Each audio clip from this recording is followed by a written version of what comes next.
A party goods company is making novelty crowns out of paper. They start with a rectangular piece of paper and then cut 3 semicircles, each with a 6-inch diameter, out of the top to create a crown. So they start with a rectangle and then they cut these semicircles out of the top of that rectangle. Find the area and perimeter of the crown below. So let's just start with the perimeter of it. So we have to find the lengths of each of these semicircle arcs right over here, and then add those, and then add them to these lengths over here, which that latter part is pretty straightforward. But let's just think about how long this is right over here that I'm highlighting in blue. And we know that this is a semicircle. It is half of a full circle that has diameter 6.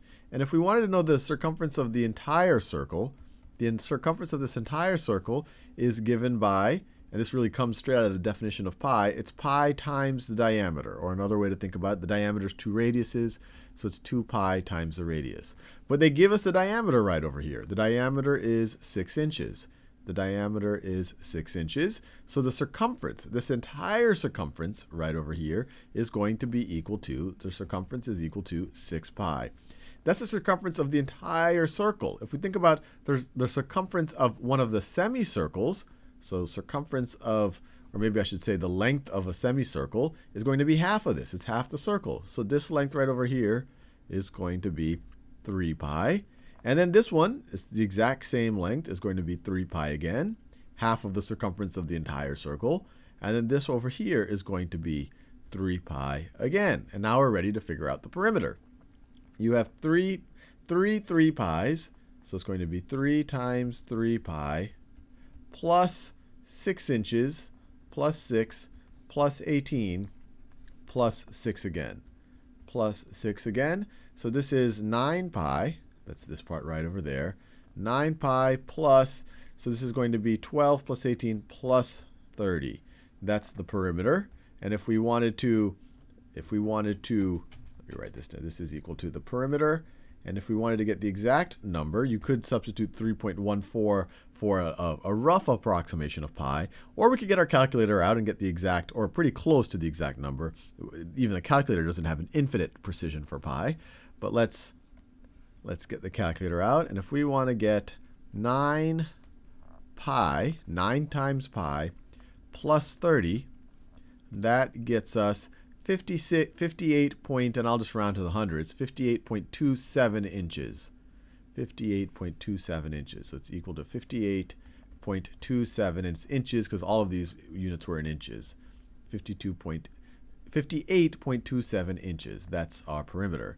Now let's think about the area. To figure out the area, what we can do is we could figure out the area of the rectangle before they cut out these circles, so the area of the entire rectangle, and then we can subtract from that the area of these semicircles. So the area of the rectangle is just the base times the height. It's equal to 18 times 6 inches. Let me write the units down. 18 inches times 6 inches, and this is equal to 10 times 6 is 60, 8 times 6 is 48, so it becomes 108 inches squared.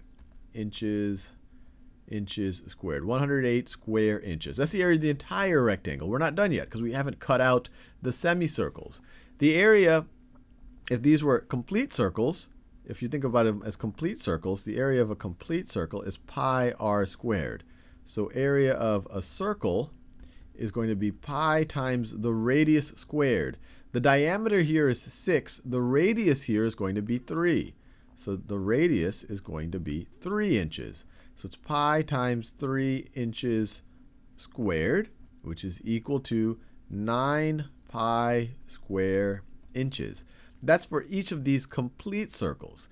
So it's 9 pi for each of the complete ones. If you take half of them, I'll write it over here, area of the semicircle is going to be 9 pi over 2 inches, or squared inches, and we have 3 of them.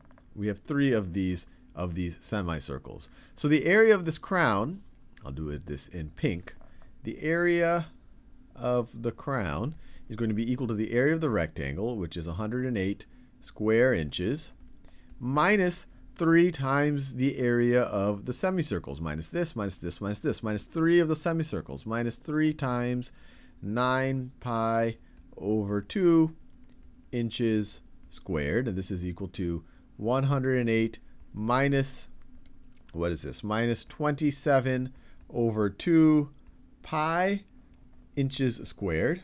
And you could leave it that way if you just wanted to leave it in terms of pi. But as we know, pi is a number, and we can use our calculator to evaluate it. We get the calculator out. We have 108 minus 27. I'll just write it as 27 pi over 2. 27 pi divided by 2. Right? 108 minus 27 pi divided by 2 will give us, 65, and if I round to the 100, 65.59 inches. Square inches, to be exact, or get the right units. 65.59 square inches. So this is equal to 65.59 inches squared. And we are done.